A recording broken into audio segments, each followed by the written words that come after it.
할렐루야. 우리 오늘은 성공보다 더 중요한 것이라는 제목으로 말씀 가운데 은혜를 나누겠습니다. 우리가 살아가는 세상은 언제나 성공을 원합니다. 성공에 집중하면서 내가 사는 삶의 모든 것이 성공의 목표를 두고 달려가고 있습니다. 그러한 성공의 모습이 각양각색이겠죠. 어떤 사람이 말하는 성공은 돈을 많이 버는 것이 성공이겠지만 우리 학생들의 성공은 시험을 잘 보는 것이 성공일 수 있습니다. 그리고 취업을 준비하고 있는 청년들에게는 그 취업에 성공하여 회사에 입사하는 것이 성공일 것입니다. 사업체를 하고 계신 분들은 사업체가 성장하는 것, 그리고 자녀를 두고 있는 부모들은 자녀가 건강하게 성장하는 것, 이렇게 각양각색 자기가 가지고 있는 가치관에 맞춰서 성공의 기준을 두고 나아가고 있습니다. 그러나 중요한 것은 모두 다 성공하길 원한다는 것입니다. 그런데 이러한 다양한 성공의 모습보다 더 중요한 것이 있습니다. 그것은 무엇이냐면 성공한 후에 나의 모습입니다. 내가 그토록 원하던 것을 이루고 내가 그토록 도착하고 싶었던 곳에 도착하였을 때 그 이후의 삶을 내가 어떻게 살아가느냐, 내가 성공을 이룬 후에 어떠한 모습이냐라는 것을 상상해 본다면 우리는 성공보단 그 성공 후의 삶까지 목표를 두고 살아가게 될 것입니다. 지난 7월과 또 8월 이 2달 동안 우리 교회에는 교회학교에서 많은 여름 성경학교와 수련회를 진행했습니다. 그때 준비하는 이들은 항상 기도합니다. 성령님, 우리 아이들에게 함께하여 주시옵소서. 성령 하나님, 우리 아이들이 하나님을 만나게 하여 주시옵소서. 하나님을 알게 하여 주시옵소서. 참여하는 아이들뿐만 아니라 그들을 가리키며 나가는 모든 교역자와 선생님들, 또한 그들의 가정, 그들의 가족들, 부모까지도 믿음이 바로 세워지게 하여 주시옵소서. 성령님이 함께 하시는 가정들 되게 하여 주시옵소서. 이와 같이 기도하면서 준비합니다. 모든 성도님들과 교사들과 부모님들, 이 모든 사람들이 함께 기도하였기에 이번 여름은 아주 뜨거운 성령의 임재가 함께하였던 순간들이었습니다. 그런데 우리가 이것을 성공이라고 이야기한다면 그 성공 이후는 우리가 어떻게 해야 할까? 교회 학교 아이들뿐만이 아니라 함께 기도하며 나갔던 믿음의 선배들인 우리들, 그리고 그 아이들이 함께하고 있는 가정들, 그리고 그 아이들을 바라보는 모든 이들 가운데 성공을 이룬 그 다음이 가장 중요한 시기인 줄 믿습니다. 우리는 기대한 마음으로 수련회를 준비합니다. 그 수련회 가운데 뜨겁게 찬양하고 뜨겁게 기도하고 말씀 듣고 아이들이 변화되고 주님을 나의 아버지로 고백하며 나아갔습니다. 우리 청년들도, 우리 청소년들도, 우리 초등학생들도, 유치원생들도 다 같이 주님을 만나고 주님 앞에 내가 하나님의 자녀임을 고백했습니다. 그들 마음 가운데 불타올랐던 그 뜨거운 불이 이 성공을 한 이후, 수련회가 마치고 나서 이후 그 주일마다 그들의 삶 가운데 여전히 불타오르고 여전히 꺼지지 않고 뜨겁게 또는 때로는 따뜻하게 함께 임하기 위해서 우리들이 무엇을 하여야 할까 함께 말씀 가운데 고민하면서 나가는 시간이 되길 소망합니다. 세상에서 살아갈 때 성공 중에 하나로는 복권 당첨을 성공이라고 이야기할 때가 있습니다. 물론 누구나 복권이 당첨됐다고 슬프다고 눈물을 흘리진 않겠죠. 복권이 당첨되면 이런 일이 있냐고 1,000원이든 2,000원이든 5만 원이든 10만 원이든 그 돈이 정말 값없이 크든 상관없이 모두 기뻐할 것입니다. 그런데 때론 뉴스를 보면 이 복권에 당첨된 사람의 그 당첨 이후의 삶이 조명될 때가 있습니다. 모든 사람들이 그렇게 사는 것은 아니지만 복권에 당첨하여 평생 손에 잡을 수도 없던 돈을 얻고 나서 삶이 급격히 무너지는 사람들의 모습을 우리는 볼 때가 있습니다. 우리나라뿐만이 아니라 이 전 세계적으로 일어나는 일입니다. 성공한 이후에 그가 방심하여 살았던지 그가 흥청망청 살았던지 그 성공한 이후의 모습이 잘못되어져 가는 것입니다. 로또에 당첨된 사람뿐만이 아니라 운동선수가 금메달을 딴 이후에 또 경제적으로 부자가 된 이후에 고3 수험생들이 입시에 성공한 이후에 취업을 준비하는 청년들이 입사를 한 후에 성령 충만함을 얻은 이후에 그 이후의 삶이 우리에게 정말 중요합니다. 오늘의 말씀 제목처럼 성공보다 더 중요한 것은 바로 성공 후의 모습일 것입니다. 오늘 우리가 읽은 본문 말씀에 등장하는 사사는 기드온이라고 하는 사사입니다. 지난번 제가 기드온에 대해서 함께 말씀을 나눴었는데요. 어린 기드온, 미디안의 통치 안에서 밀을 타작할 때 포도주를 짜는 그 틀 안에서 숨어서 밀을 타작하던 그 기드온이 하나님의 음성에 따라 순종하여 나아갔더니 300명의 용사만을 가지고서 그 미디안이라는 나라와 싸워서 승리할 수 있었습니다. 7년간의 미디안의 통치가 끝나고 이제 자유로워졌습니다. 말씀 가운데 보면 40여 년 동안 평온하였다라고 말씀 가운데 기록하고 있습니다. 이렇게 성공을 경험한 사사 기드온과 이스라엘에게 중요한 것이 무엇일까요? 말씀드렸던 것처럼 그 성공한 이후의 삶입니다. 기드온과 이스라엘에게 성공이란 미디안으로부터 자유로워지는 것, 하나님의 말씀에 따라 구원을 얻는 것, 내가 하나님의 뜻대로 살아가는 것이 이들이 원했던 성공이고 삶의 목표였을 것입니다. 사사기 8장의 말씀을 보면 기드온의 무너지는 모습들이 등장하고 있습니다. 기드온은 전쟁 후에 하나님의 종이 아닌 왕과 같이 이 나라를 내가 원하는 대로 통치하고 내가 원하는 것은 다 갖고자 하는 사람의 모습으로 살아가고 있습니다. 그것을 성경 말씀에서 기록하고 있습니다. 우리 사사기 8장 30절 말씀을 함께 화면을 보시면서 읽어보도록 하겠습니다. 사사기 8장 30절입니다. 기드온이 아내가 많음으로 그의 몸에서 낳은 아들이 70명이었고 아멘. 그 다음 절까지 함께 읽어보겠습니다. 우리 31절입니다. 세겜에 있는 그의 첩도 아들을 낳았으므로 그 이름을 아비에셀이라 하였더라. 아멘.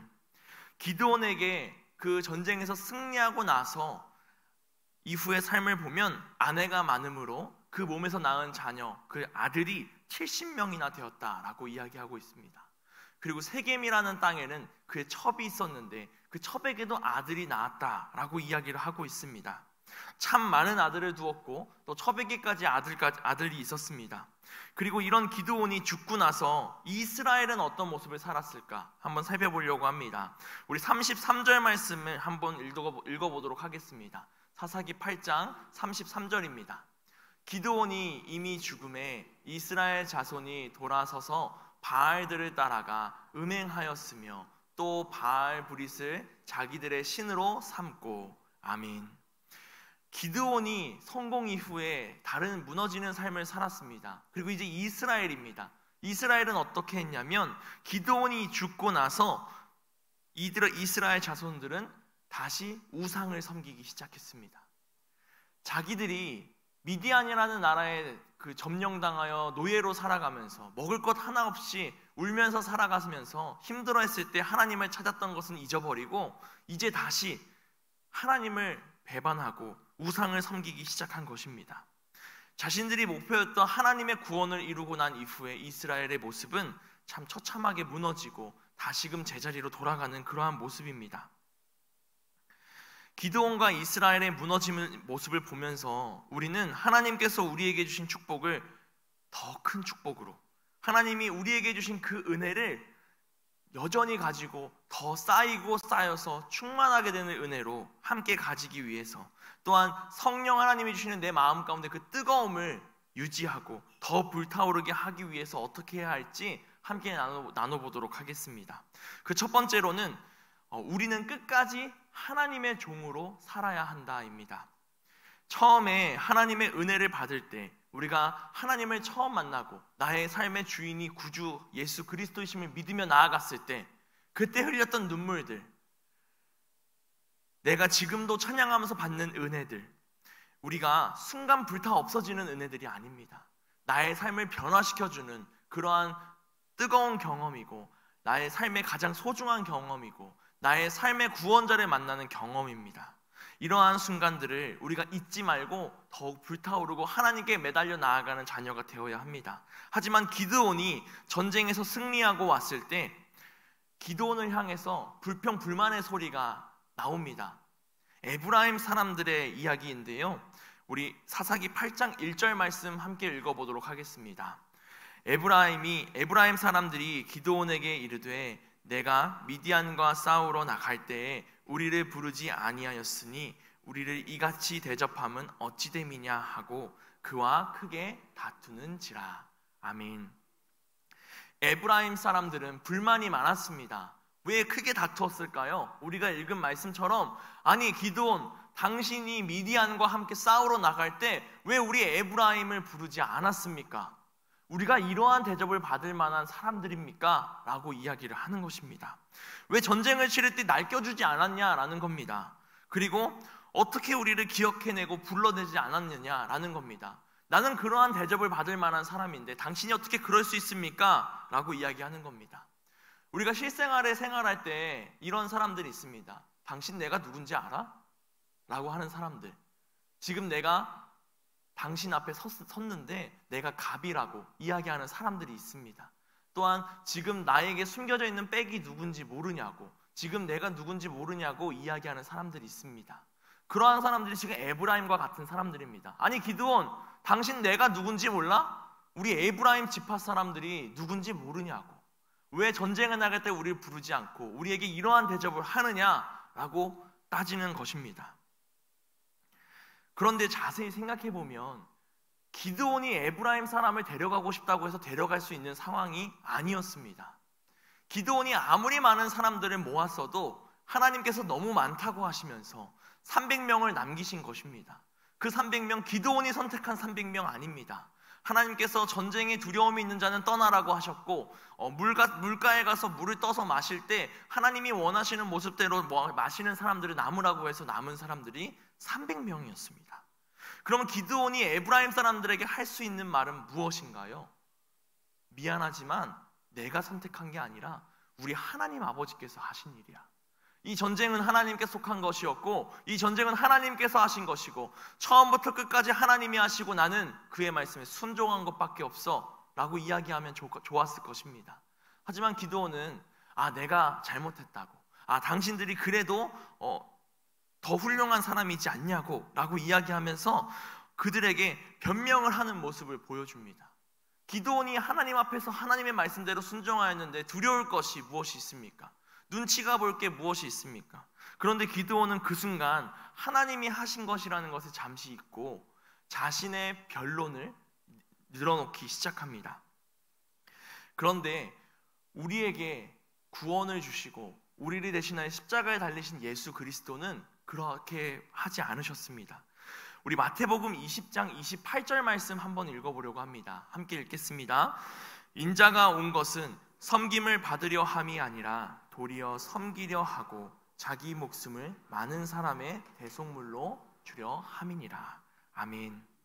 예수님께서는 다른 사람들이 또 제자들이 우리를 구원한 왕이 되어달라고, 통치자가 되어달라고, 전쟁을 해달라고 이야기할 때에도 그렇게 하지 않으시고, 주님이 왕이 되시면 우리 아들들을 왼쪽에 오른쪽에 앉혀달라고 하는 요청도 다 거절하시고, 오직 남기신 말씀은 인자는 섬김을 받으려고 온 것이 아니라 도리어 섬기려 하고 자기 목숨을 많은 사람들에게 대속물로 주려 함이니라 라고 고백하신 분이십니다.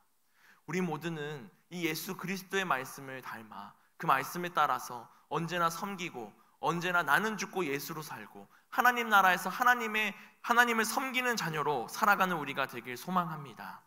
우리에게 아무리 하나님이 크신 은혜와 축복을 주신다고 할지라도, 내가 원하는 성공은 하나님이 기도 응답으로 주신다고 할지라도 그 응답이 이루어진 이후에 내가 구원받은 자녀가 된 이후의 삶이 주님을 떠난다면, 주님보다 나의 삶을 더 높여 세운다면 하나님께서는 우리에게 더 큰 복을 주시는 것이 아니라 더 큰 깨달음을 주시기 위해 우리에게 상황을 만들어 주시는 줄 믿습니다. 우리는 오직 주의 말씀을 붙들고 나아가고 주님께 섬기며 나아가는 믿음의 사람들이 되길 바랍니다. 기드온이 전쟁을 승리한 후에 하나님께 감사의 찬양을 드리거나 제단을 쌓아 경배를 드렸다라는 말씀은 기록되어 있지 않습니다.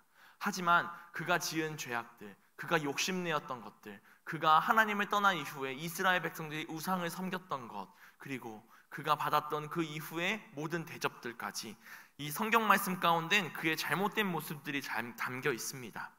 우리는 성공을 하든 성공을 하지 못하든 잊어서는 안 되는 것이 우리의 정체성입니다. 나는 지금 성공한 사람으로서 많은 사람들의 박수를 받고 높은 자리에 앉아 있을지라도 하나님의 자녀이다. 나는 예수 그리스도를 믿는 사람이다. 나는 예수를 닮은 사람으로서 그리스도인으로서 살아가는 사람이다. 라는 우리의 정체성을 잊어서는 안 됩니다. 우리는 하나님의 자녀입니다. 내가 하나님의 은혜로 성공한 경험을 할 때에도 방심하지 않고 언제나 하나님 앞에 무릎을 꿇고 나아가는 자녀가 되어야 합니다. 우리가 방심할 때 마귀는 그 틈을 노려서 들어옵니다. 그런데 마귀가 들어온 것을 우리는 알지 못합니다. 마귀는 아주 서서히 조금씩 내가 스스로가 변화하는지도 모르게 점차 나의 마음을 장악해 나갑니다. 그러다 결국 하나님을 떠나게 되었을 때 이미 내 마음은 돌이킬 수 없을 정도로 죄악으로 말미암아 점령되어 있는 모습을 발견하게 됩니다.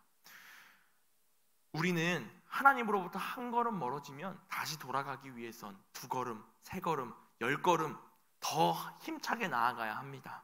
그런데 우리가 이렇게 하나님으로 떠나는 나의 모습을 발견하기 위해서는 하나님이 주신 우리의 동역자들이 함께 있습니다.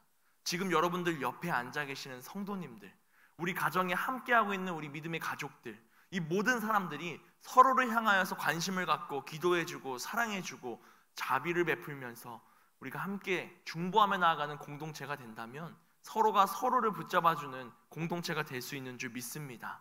우리 여름 수련회나 여름 성경학교에 가면 아이들과 선생님들이 꼭 하는 기도가 있습니다.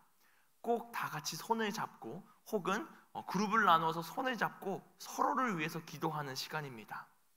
선생님들은 아이들의 어깨에 또 손에 손을 얹어서 기도해주고, 또한 친구들은 서로의 손을 잡고 울면서 기도해주고, 서로를 향한 기도를 하면서 사랑을 나누고 한마음 한뜻을 이루어가는 경험을 합니다. 우리도 마찬가지입니다. 이러한 기도가 수련회 때만, 성경학교 때만 이루어지는 것이 아니라 매일의 삶 가운데 우리가 하나님의 은혜를 받으면 받을수록 더욱더 서로를 위하여서 기도하는 우리 교회, 우리 모든 성도님들이 되시길 소망합니다. 우리가 함께 손잡고 주님 앞에 똘똘 뭉쳐 있을 때 마귀는 들어올 틈을 찾지 못하고 우리를 공격하려고 하지만 공격할 수 있는 틈을 찾지 못하는 줄 믿습니다. 2번째입니다. 하나님께 영광을 돌리는 일을 우리는 해야 합니다. 성공한 이후에 그 삶을 바로 살기 위해선 하나님께 영광을 돌리는 일을 해야 합니다. 우리 하나님의 구원을 얻은 이스라엘 백성들이 기드온에게 이러한 요청을 할 때가 있습니다. 우리 오늘 본문으로 읽은 22절 말씀인데요, 우리 함께 읽어보도록 하겠습니다.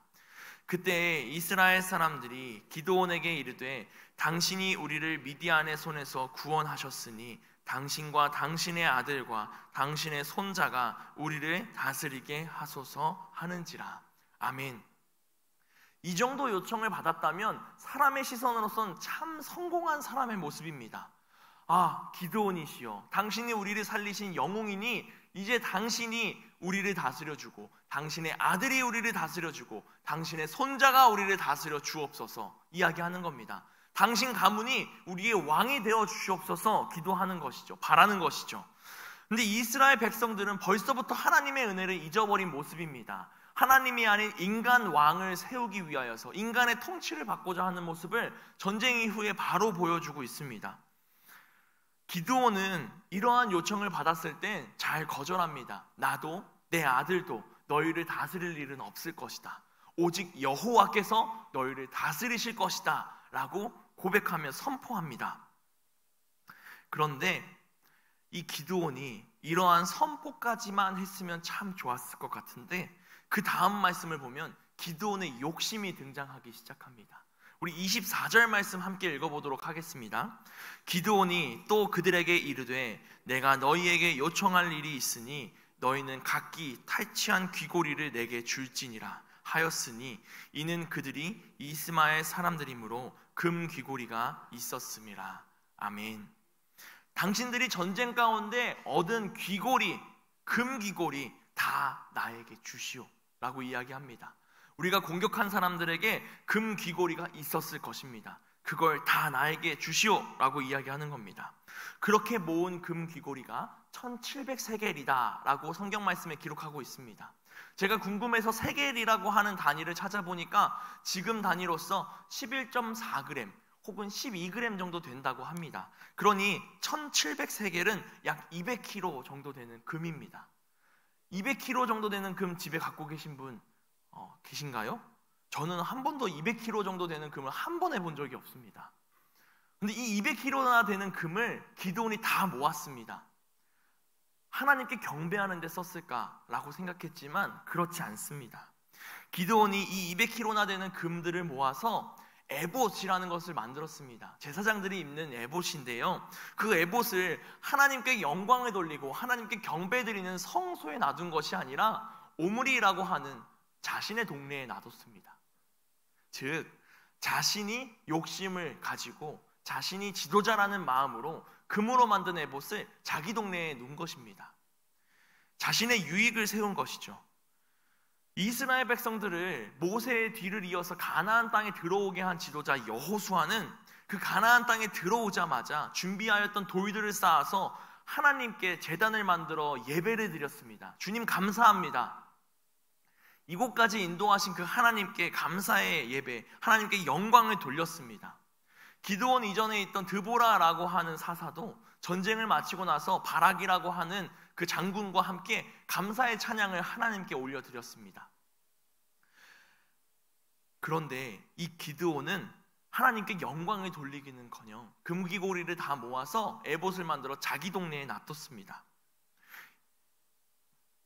이 자기 동네에 오브라가 아니라 하나님의 성소가 있는 실로에 놔뒀으면 하나님께 경배를 드리는 마음이라고 볼 수도 있었겠지만 자신의 동네에 놔뒀으니 하나님이 아닌 자기에게 영광을 돌리고 이 전쟁의 전리품처럼 자기 동네에 놔둔 것입니다. 우리 8장 마지막 부분을 보면 기드온의 가정은 이와 같이 살아가다가 기드온이 죽고 이스라엘에게 아무런 대접을 받지 못하였다라고 이야기합니다. 기드온이 에봇을 자신의 동네에 놔둔 것은 어떠한 마음이었을까? 함께 말씀을 읽으면서 생각해 보니 그 에봇을 볼 때마다 사람들이 저 사람 전쟁 영웅, 저 사람이 미디안과 싸워서 승리한 우리의 영웅이라는 그 증표가 되지 않았을까라는 생각이 듭니다. 왜냐하면 그 금으로 만든 에봇을 보면서 이스라엘이 음행하였다라고 말씀 가운데 기록하고 있기 때문입니다. 우리는 이 기드온과는 달라야 합니다. 하나님의 말씀에 순종하여 전쟁을 하던 기드온까지는 닮아도 되지만 성공한 이후의 삶은 기드온이 아니라 예수 그리스도의 삶을 살아가야 하는 줄 믿습니다. 우리는 하루를 살아갈 때 하나님의 것을 하나님께 드리는 일부터 시작해야 됩니다. 하루를 살아갈 때 오늘 어떻게 하면 내 욕심을 더 채울까, 내 유익을 어떻게 하면 더 쌓을까가 아니라 내가 어떻게 하면 하나님께 더 나의 삶을 드릴까, 어떻게 하면 오늘 하루 하나님을 더 생각할까, 어떻게 하면 하나님이 원하시는 대로 살아갈까 고민하면서 하루를 시작하는 우리가 되길 소망합니다. 우리의 삶은 내 것이 아니라 하나님의 것이기 때문입니다. 하나님의 은혜를 받은 이후 우리는 더욱 큰 은혜를 사모하며 나가길 소망합니다. 이제 한 번 은혜 받았으니 됐어, 천국 들어가는 거 확정하고 죄를 짓는 사람이 아니라 매일같이 부어주시는 그 은혜 가운데 더욱 감격하여 감사하며 기도하며 더욱 낮아지며 나아가는 우리가 되길 소망합니다. 우리가 기도를 하였을 때 하나님이 내가 원하시는 기도의 응답을 받았다고 할지라도 방심하는 순간 그 모든 것을 순식간에 잃어버릴 수도 있습니다. 하나님이 우리에게 주시는 것이 항상 축복만 있는 것은 아니시기 때문입니다. 우리는 언제나 그 하나님 앞에 하나님을 더욱 섬기며 하나님께 영광을 돌리며 나아가는 모든 자녀들이 되길 소망합니다. 그리하여 축복받은 이후에 더 큰 축복을, 은혜 받은 이후에 더 큰 은혜를, 성령의 충만한 은혜가 내 마음 가운데 불타오르고 있다면 그것이 꺼지지 않고 더 뜨거운 불로 타올라 내 마음만 불타는 것이 아니라 내 옆에 있는 이들의 마음까지도 성령의 불로 전염되고 더 큰 은혜가 우리 가운데 있을 수 있도록 하나님께 섬기며 나아가는 우리 모든 성도님들, 주님의 자녀들 되시길 소망합니다. 기도하겠습니다. 사랑이 많으신 하나님 감사합니다. 오늘 우리에게 주시는 하나님의 은혜 가운데 우리가 더 큰 은혜를 사모하며 섬기며 나아갈 수 있도록 인도하여 주시옵소서. 순종하며 나아가는 우리들 될 수 있도록 인도하시고 하나님이 우리에게 주신 그 성공한 삶 이후에 더욱 하나님 앞에 주님을 섬기며 주님 앞에 무릎 꿇고 기도하며 주님만 찾는 예수 그리스도를 닮은 자녀들 될 수 있도록 인도하여 주시옵소서. 오늘 이 시간 주님께 감사의 힘을 드리며 나아갑니다. 하나님 범사에 감사합니다. 은혜와 축복으로 거듭나는 220속이 되게 하시고 항상 건강한 노딸들이 되게 하여 주시옵소서. 220속 함께 기도하셨습니다. 또한 221속 속회 예배를 드리게 하시니 감사합니다. 늘 말씀 중심의 삶을 살게 하시고 뜻하는 모든 것 이루게 하옵소서. 이지원 권사님 기도하시면서 예물 드리셨습니다. 우리가 함께 드리는 예물의 기도와 같이 언제나 감사하게 하시고 속회가 모여서 더 뜨거운 은혜를 함께 나누게 하시고 하나님의 말씀으로 세워져가는 우리 220속, 221속 되게 하시고 우리 교회에 있는 모든 속도원들, 모든 속회들 될 수 있도록 인도하여 주시옵소서. 사랑이 많으신 예수님의 이름으로 기도했습니다. 아멘.